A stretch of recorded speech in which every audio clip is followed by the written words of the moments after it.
इस इलाके में मतलब वो कुछ ऐसे ही बोलते रहते हैं, कुछ वो नहीं है। लेकिन मैं उनको ये बोलता हूँ कि जब भी कोई भी बड़ा आदमी आता है, चाहे वो साइंटिस्ट हो, चाहे किसी भी फील्ड से हो, तो वो सबसे पहले जाता है गोवा अली का इंटरव्यू लेता है और उनसे बहुत कुछ सीखते हैं। तो कभी कभी हमें ये लगता है कि अंग्रेजी, हिंदी, उर्दू आना ही एजुकेशन है, लेकिन गोवा अली साहब ने हमें ये दिखाया कि बगैर किसी लैंग्वेज के, बगैर किसी लिटरेसी के एक आदमी एजुकेट कैसे हो सकता है और एक आदमी स्किलफुल कैसे हो सकता है। मैं आप लोगों को 3 चीज़ों पर रोशनी डालना चाहता हूँ कि हम स्कूल में क्यों आते हैं, क्या सीखने आते हैं। ये हमारे लिए सबसे बड़ी इम्पोर्टेंट है। बहुत सारे लोग बोलते हैं कि आप डॉक्टर बनेंगे, इंजीनियर बनेंगे, या अलग अलग फील्ड का, टेक्निकल लाइन का चीज़ें बनेंगे, लेकिन ये जानना ज़रूरी है कि स्किल और नॉलेज में क्या फ़र्क है।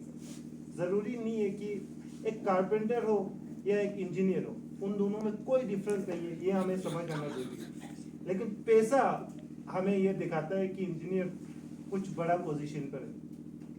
लेकिन सबसे बड़ी ज़रूरी चीज़ जो हम स्कूल में आके सीखते हैं वो 3 चीज़ें होते हैं। सबसे पहले अभी गोवा अली साहब ने बताया, डिसिप्लिन या मॉरल।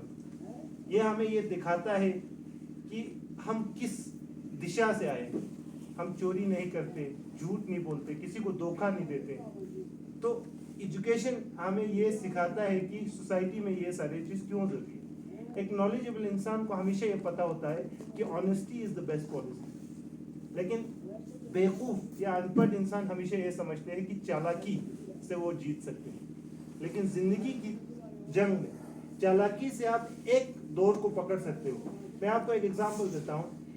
स्कूल में अगर जब एग्जाम होते हैं और जब आप चीट करते हो, तो उस वक्त आप क्लेवर ट्रिक कर रहे हो, आप चालाक बन रहे हो। उस एग्जाम को तो वो पास कर लेगा क्योंकि आप चीट कर रहे हैं। लेकिन जिंदगी के इम्तिहान में वो आदमी हमेशा सक्सेस होता है जो ईमानदारी को अपनाता है। वो उस 2 पल की खुशी को नहीं देखता, लेकिन वो अपनी जो मोरल स्टैंड, अपनी रिस्पॉन्सिबिलिटी हो, उस पर खड़ा उतरते हैं। और सेकेंड चीज, हम स्कूल में क्यों आते हैं, ये अब दूसरा चीज अगर बता दूं तो विजडम। इंसान को हमेशा हम मतलब कुछ भी काम करते हैं या किसी चीज के बारे में जानते हैं, उसको बोलते हैं नॉलेज। वो कोई भी सीख सकता है, इसमें कोई दोहराई नहीं है। लेकिन विजडम एक ऐसी चीज है, एक ऐसे रोशनी का नाम है जो एक इंसान के अंदर से निकलते हैं। और ये कैसे निकलते हैं, हम स्कूल में कैसे सीखते हैं। अगर हम एग्जाम्पल की बात करूं तो बहुत सारे धार्मिक जगहों पर भी विजडम को दिखाया गया है, इनलाइटमेंट। अगर हम बुद्धिज्म फिलोसफी की बात करें तो हम ये मानते हैं कि गौतम बुद्ध इनलाइटन हुआ था। लेकिन असल में उस इनलाइटमेंट का क्या मतलब है, विजडम कहाँ से आते हैं, तो एक इंसान की खुद के अंदर से आता है। वो इंसान बिना किसी सहारे के, किसी और आइडियोलॉजी के सहारे के, किसी और इंसान के सहारे खुद ये पहचान कर पाते हैं कि क्या सही है या क्या गलत।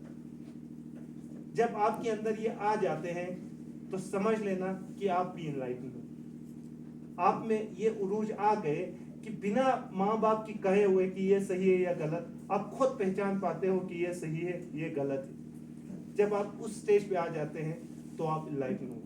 और अगर यही 2 चीज हो, उसके ऊपर आपकी स्किल हो, तो दुनिया की कोई भी ताकत नहीं जो आपको रोक सकते, कहीं भी आप वो नहीं कर सकते। इसमें एक और चीज मैं आपको बोलना चाहता हूँ कि एक अच्छा इंसान सुई में धागे की जैसा होता है।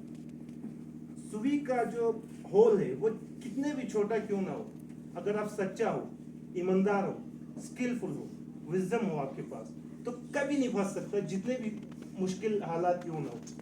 लेकिन अगर आप चालाक हो तो जितने भी मोटा सुई का वो होल बन जाए, एक न एक दिन तो फंसना ही, चाहे कानून नहीं तो जिंदगी की दौड़ में।